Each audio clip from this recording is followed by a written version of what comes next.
Hola, buenas, mi nombre es José Cebrián y presentaré acerca del sensor de temperatura RTD, desde su principio de funcionamiento hasta algunos de sus usos más relevantes. Espero que les guste. Pero, ¿qué es un RTD? Es un detector de temperatura resistivo, es decir, un sensor de temperatura basado en la variación de la resistencia eléctrica de un conductor, por efectos de la temperatura. Para empezar, vemos aquí su símbolo, que es a manera de un resistor, la indicación que es variante y que depende de la T de temperatura. El más indica que la resistencia aumenta cuando aumenta la temperatura. En el aspecto físico, podemos ver aquí un sensor industrial, con la caja de conexiones y el sensor. Y luego, más abajo, tenemos otro sensor que además de los elementos ya mencionados, tiene una sonda. El principio de funcionamiento de los RTD está basado en la correlación entre la temperatura del metal y la resistencia. A medida que la temperatura del metal incremente, aumenta la resistencia al flujo de electricidad. La resistencia obedece a la siguiente fórmula, en la que tenemos resistividad por longitud entre área transversal. El área y la longitud se mantienen constante, así que lo que varía es la resistividad. En los metales y aleaciones, la resistividad aumenta con la temperatura. A mayor temperatura, mayor resistividad, y por lo tanto, menor conductividad. Estas variaciones son siempre positivas para los metales y sus aleaciones. En base a la resistencia que se mide en un tipo de metal dado, podemos determinar cuál es la temperatura. Por lo que, considerando la variación de la resistividad con la temperatura, se toma esta fórmula que nos permite cuantificar el cambio dependiendo del coeficiente término de cada material. Y a la vez, considerando constantes la longitud y área transversal en la fórmula de la resistividad, tomamos que resistencia es igual a la resistencia a temperatura de referencia T sub 0 multiplicado por 1 más el coeficiente térmico resistivo multiplicado por la variación de la temperatura. La variación de resistencia puede ser expresada de manera polinómica, como hemos podido ver, pero por lo general la variación es bastante lineal en márgenes amplios de la temperatura. Los materiales empleados para la construcción de sensores RTD suelen ser conductores tales como el cobre, el níquel o el platino, siendo estos los más comunes. Las propiedades de algunos de estos se muestran en la siguiente tabla, que de todos ellos, es el platino el que ofrece mejores prestaciones, como alta resistividad para un mismo valor óhmico, que el que más resalta es el PT100, que significa que llega a 100 ohmios en temperatura de 0 grados Celsius. La masa del sensor será menor, por lo que la respuesta será más rápida. Además, el margen de temperatura mayor presenta alta linealidad. Sin embargo, su sensibilidad es menor. En tipos de RTD encontramos, por su material, platino, cobre, níquel y molibdeno, siendo los tres primeros de los más usados. Ya hablé anteriormente del platino y ahora procederé a hablar sobre los demás. Los RTD de níquel son menos costosos que el platino y tienen una buena resistencia a la corrosión. Sin embargo, el níquel envejece más rápidamente con el tiempo y pierde predicción a temperaturas más altas.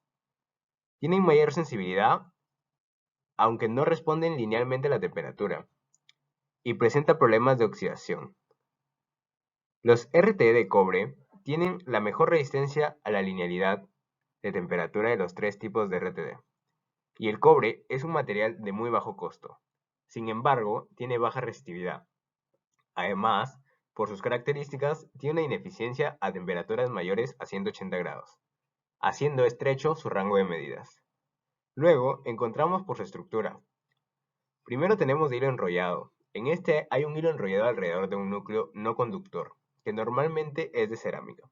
El fabricante del sensor recorta cuidadosamente la longitud del hilo de resistencia para lograr la resistencia especificada a 0 grados centígrados.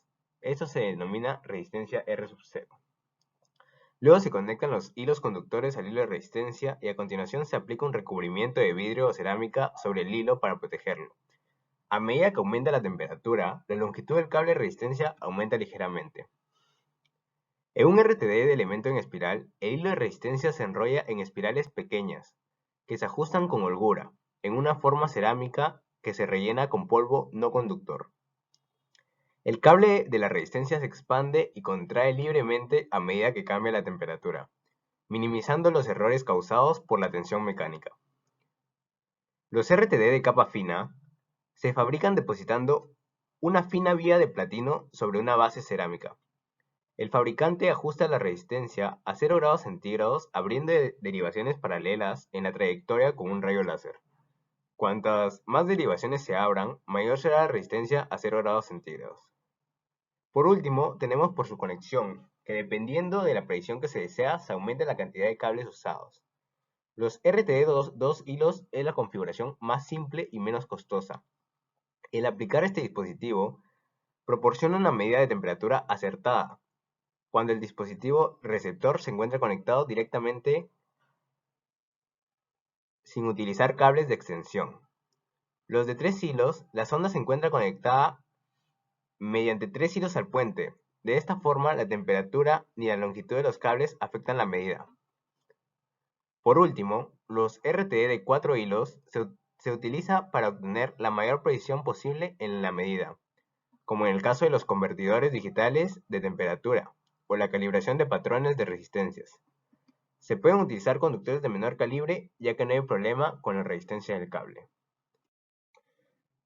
Pasando a aplicaciones del RTD, los RTD en especiales industriales pueden ser usados en varias aplicaciones, como en manufactura de aeronaves, también pueden encontrarse típicamente en los sectores industriales químico y farmacéutico, alimentario, de tratamiento de agua y aguas residuales, y en centrales energéticas. Algunas aplicaciones preferidas son en depósitos o tuberías, donde se requieren tiempos de respuesta cortos y fuerza mecánica. En aplicaciones más básicas son en industria para medir la temperatura de automóviles, electrodomésticos, etc. En laboratorios de precisión, en ohmímetros y en termómetro utilizado, donde hay ambientes exigentes. Aquí se vendría a usar el RTD más pequeño. Por último, aquí tenemos algunas referencias de donde extrajimos la información. Bueno, eso fue todo. Espero hayan disfrutado de la presentación. Muchas gracias.